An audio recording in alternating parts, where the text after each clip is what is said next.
കേരളം ഞെട്ടിത്തരിച്ചു നിൽക്കുന്ന ഒരു പ്രഭാതം കൂടിയാണ്. 13 ജീവനുകളാണ് നഷ്ടമായത്. കഴിഞ്ഞ ദിവസം ഈ നടന്ന വെടിക്കെട്ട് പുരയിലെ സ്ഫോടനത്തിൽ എന്തായാലും നിരവധി പേർ ഇപ്പോഴും ചികിത്സയിലാണ്. ഈ സ്ഫോടനം നടന്ന ഇടങ്ങളിൽ ഇന്ന് ഫോറൻസിക് പരിശോധന നടത്തുകയാണ്. പ്രധാനമായും എന്താണ് ഈ സ്ഫോടനത്തിനുള്ള കാരണം എന്ന് അറിയേണ്ടതുണ്ട്. മാത്രവുമല്ല, പല മൃതശരീരങ്ങളും ഇങ്ങനെ ചിന്നിച്ചിതറി കിടക്കുന്ന കാഴ്ച നമ്മൾ കഴിഞ്ഞ ദിവസം കണ്ടു. അത് കൃത്യമായി തന്നെ പരിശോധിക്കേണ്ടതുണ്ട്. എന്തായാലും ഇതിൻ്റെ കൂടുതൽ വിവരങ്ങൾ നമുക്കറിയേണ്ടതുണ്ട്. ഇപ്പോൾ ആശുപത്രിയിൽ നിന്നും അതോടൊപ്പം തന്നെ ഈ സ്ഫോടനം നടന്ന സ്ഥലത്ത് നിന്ന് മുണ്ടത്തിക്കോട് അവിടെ നിന്ന് ഞങ്ങളുടെ പ്രതിനിധികൾ ചേരുന്നു. ആദ്യം ഹരീഷിലേക്കാണ്. ഹരീഷ്, രാവിലെ തന്നെ ഫോറൻസിക് പരിശോധന നടത്തും. മാത്രമല്ല, ഈ കെടാവർ നായ്ക്കളെ അടക്കം അവിടെ എത്തിച്ചാണ് പരിശോധന നടത്തുന്നത്. ഡ്രോൺ പരിശോധന ഇപ്പോൾ നടക്കുന്നു എന്നാണ് മനസ്സിലാക്കുന്നത്. എന്താണ് കാരണം, അല്ലെങ്കിൽ ഇനിയും മൃതശരീരങ്ങൾ എവിടെയെങ്കിലും ഉണ്ടോ എന്നതറിയുന്നതടക്കമുള്ള കാര്യങ്ങളായിരിക്കുമല്ലോ നടക്കുക. ഇപ്പോൾ എന്താണ് നിലവിലത്തെ സാഹചര്യം? ലിജിൻ, അതുതന്നെയാണ് ഇന്ന് രാവിലെ ഈ ജില്ലാ പോലീസ് മേധാവി അടക്കം ഇവിടെ എത്തി ഈ ഒരു തിരച്ചിലിൻ്റെ തയ്യാറെടുപ്പുകളെല്ലാം തന്നെ വിലയിരുത്തിയിരുന്നു. കെടാവർ നായ്ക്കളെ എത്തിച്ചിട്ടുണ്ട്. അതുപോലെ തന്നെ ഫോറൻസിക് പരിശോധനയും ഡ്രോൺ ഉപയോഗിച്ചുള്ള തിരച്ചിലും ഇപ്പോഴും നടക്കുന്നുണ്ട്.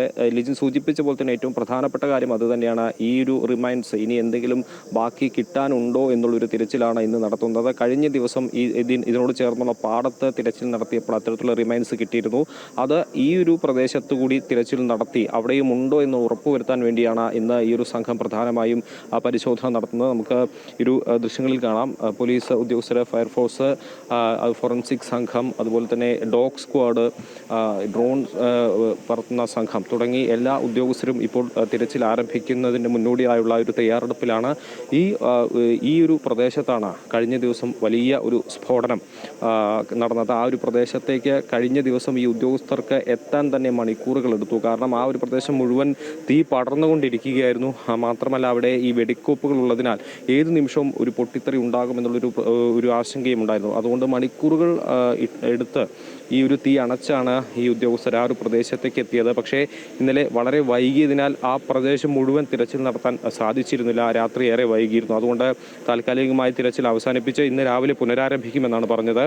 അതുകൊണ്ട് തന്നെ ഇന്ന് ഇപ്പോൾ തിരച്ചിൽ അല്പസമയത്തിനകം ആരംഭിക്കുകയാണ്. നേരത്തെ സൂചിപ്പിച്ച പോലെ തന്നെ എന്തെങ്കിലും റിമൈൻസ് ഉണ്ടോ, ബോഡി റിമൈൻസ് ഉണ്ടോ എന്നത് കണ്ടെത്താൻ വേണ്ടി തന്നെയാണ് ഇന്ന് തിരച്ചിൽ നടത്തുന്നത്. ഈ സമീപത്തുള്ള കുളങ്ങളിലും കിണറുകളിലും അടക്കം ഇന്ന് ഈ പരിശോധന നടത്തും. സ്കൂബ ടീമെ കൊണ്ടുവന്ന്, മുങ്ങൽ വിദഗ്ധരെ കൊണ്ടുവന്ന് ആ ഒരു പ്രദേശത്ത് മുഴുവൻ ഇന്ന് പരിശോധന നടത്തും.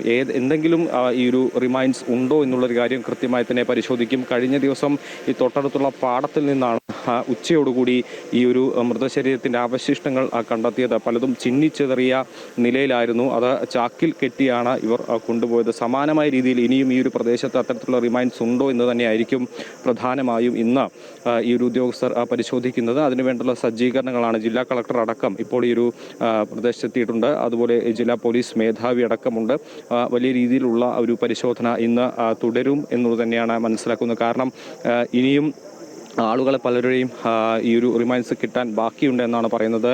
പലരെയും തിരിച്ചറിയാൻ പറ്റാത്ത സാഹചര്യമാണ്. അതുകൊണ്ട് തന്നെ ഇത്തരത്തിലുള്ളൊരു തിരച്ചിൽ അനിവാര്യമാണ് എന്ന് കഴിഞ്ഞ ദിവസം അധികൃതരും പറഞ്ഞിരുന്നു. അതുകൊണ്ട് ഇന്നും ആ ഒരു തിരച്ചിൽ തുടരും എന്നുള്ളൊരു കാര്യവും അതിനുള്ള സജ്ജീകരണങ്ങൾ ഉണ്ടാകുമെന്നുള്ളൊരു കാര്യവും കൃത്യമായി തന്നെ അധികൃതർ അറിയിച്ചിരുന്നു. അതുകൊണ്ടാണ് ഇന്ന് രാവിലെ മുതൽ തന്നെ തിരച്ചിൽ ആരംഭിക്കാമെന്ന ഉദ്യോഗസ്ഥർ തീരുമാനമെടുത്ത് ആ ഒരു സജ്ജീകരണങ്ങളെ, ഒരു കെടാവർ ഡോഗിനെയും മറ്റ് ഡ്രോൺ സംവിധാനവും ഫോറൻസിക് പരിശോധനയടക്കം ഉൾപ്പെടുത്തിക്കൊണ്ട് വളരെ ഒരു വിപുലമായ പരിശോധന ഇന്നും നടത്താമെന്നുള്ളൊരു നിഗമനത്തിലേക്ക് ഈ ഒരു ഉദ്യോഗസ്ഥരെത്തിയത്. ആ ഒരു തീരുമാനത്തിന് പുറത്താണ് ഇന്ന് ഇപ്പോൾ ഇവിടെ ഈ ഒരു മുണ്ടത്തിക്കോട് ഈ വെടിക്കെട്ട് അപകടം നടന്ന ആ പ്രധാന സ്ഥലങ്ങളിൽ പരിശോധന നടത്താൻ വേണ്ടിയുള്ള ഒരുക്കങ്ങൾ പൂർത്തിയാക്കിയത്. കഴിഞ്ഞ ദിവസം ഉച്ചയോടെയാണ് ഈ ഒരു അപകടം ഉണ്ടായത്. ആ ഒരു ദൃശ്യങ്ങളിൽ കാണാം. ഇപ്പോഴും പല സ്ഥലങ്ങളിൽ നിന്നും പുക ഉയരുന്ന ആ ഒരു ദൃശ്യങ്ങൾ നമുക്ക് കാണാൻ സാധിക്കും. ആ ഒരു വലിയ പ്രദേശം മുഴുവൻ കത്തിച്ചാമ്പലായി കിടക്കുന്ന ആ ഒരു ദൃശ്യങ്ങൾ നമുക്ക് കാണാൻ സാധിക്കും. തൃശ്ശൂരിനെ ഞെട്ടിച്ച ആ ഒരു തൃശ്ശൂർ പൂരത്തിൻ്റെ ചരിത്രത്തിൽ തന്നെ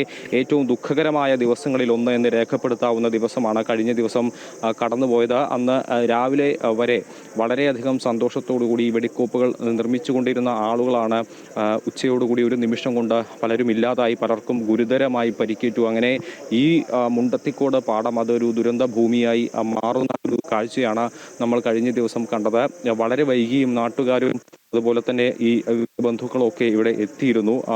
പലരും കലങ്ങിയ കണ്ണുകളോടെ മടങ്ങിപ്പോകുന്ന കാഴ്ചയും നമ്മൾ കണ്ടതാണ്. എന്തായാലും ഇനി ഇനി മറ്റ് റിമൈൻസ് ഇവിടെ അവശേഷിക്കുന്നുണ്ടോ, അല്ലെങ്കിൽ അത്തരത്തിലുള്ള അവശേഷിപ്പുകളുണ്ടോ, ഉണ്ടെങ്കിൽ അത് എത്രയും വേഗം കണ്ടെത്തുക. എന്നിട്ട് ആ ഒരു നടപടികൾ, അതായത് ഇനിയും നിരവധി പേരുടെ തിരിച്ചറിയാനുള്ള സാഹചര്യത്തിൽ ഇവരെല്ലാം കണ്ടെത്തി കൃത്യമായ രീതിയിൽ പോസ്റ്റ്മോർട്ടം നടപടികളും അതോടൊപ്പം സംസ്കാര നടപടികളും എല്ലാം കൃത്യമായി തന്നെ ചെയ്യേണ്ടതുണ്ട്. അപ്പോൾ അതിനു വേണ്ടി തന്നെയാണ് ഇത്തരത്തിലുള്ള റിമൈൻസ് ഉണ്ടെങ്കിൽ അത് കൃത്യമായി കണ്ടെത്തുക എന്നുള്ളൊരു നിഗമനത്തിലേക്ക്, അല്ലെങ്കിൽ അത്തരത്തിലുള്ള ലക്ഷ്യത്തിലേക്ക് ഈ ഒരു ഉദ്യോഗസ്ഥരെത്തിയത്. അത് കൃത്യമായി തന്നെ നിർവഹിക്കാൻ വേണ്ടിയാണ് ഈ ഒരു സംവിധാനങ്ങൾ, അതായത് ഈ ഡോഗ് സ്ക്വാഡ്, അതുപോലെ ഡ്രോൺ സംവിധാനം, ഈ ഫോറൻസിക് സംവിധാനങ്ങളെല്ലാം തന്നെ ഉൾപ്പെടുത്തി വിപുലമായ രീതിയിൽ ഒരു തിരച്ചിൽ ഇന്ന് ഈ വെടിക്കെട്ട് നടന്ന ഈ ഒരു പ്രദേശത്ത് നടത്താമെന്നുള്ളൊരു നിഗമനത്തിലേക്ക് അധികൃതർ എത്തുന്നത്. അതിൻ്റെ ഭാഗമായാണ് ഈ ഒരു പോലീസും അതുപോലെ ഫയർഫോഴ്സും മറ്റ് സുരക്ഷാ ഉദ്യോഗസ്ഥരും അടങ്ങുന്ന ഒരു വലിയ സംഘം ഇന്ന് ഇവിടെ തിരച്ചിൽ ആരംഭിക്കാൻ പോകുന്നത്. അല്പസമയത്തിനകം തന്നെ തിരച്ചിൽ തുടങ്ങും. അതിൻ്റെ മുൻപുള്ള ആ ഒരു കൂടിയാലോചനയാണ് കളക്ടറുടെയും ഒപ്പം ഈ ഒരു ജില്ലാ പോലീസ് മേധാവിയുടെയും മറ്റ് സുരക്ഷാ ഉദ്യോഗസ്ഥരുടെയൊക്കെ നേതൃത്വത്തിലുള്ള ഒരു കൂടിയാലോചന, ഈ ഒരു തിരച്ചിലിന് മുൻപുള്ള ചില ക്രമീകരണങ്ങൾ, അതാണ്. തീർച്ചയായിട്ടും ഹരീഷിലേക്ക് വരാം. എന്തായാലും അല്പസമയത്തിനകം തന്നെ തിരച്ചിൽ പുനരാരംഭിക്കും. ഏറ്റവും പ്രധാനപ്പെട്ട കാര്യം, കഴിഞ്ഞ ദിവസം രാത്രിയായിരുന്നു. മാത്രമല്ല, എത്രത്തോളം ലൈറ്റ് ഉണ്ട് എങ്കിൽ പോലും വിശദമായ പരിശോധന നടത്താൻ അത് ചില തടസ്സങ്ങളൊക്കെ ഉണ്ടായിരുന്നു എന്നാണ് അധികൃതർ അവിടെ നിന്ന് വ്യക്തമാക്കിയത്. എന്തായാലും അല്പസമയത്തിനകം തന്നെ പരിശോധന പുനരാരംഭിക്കും.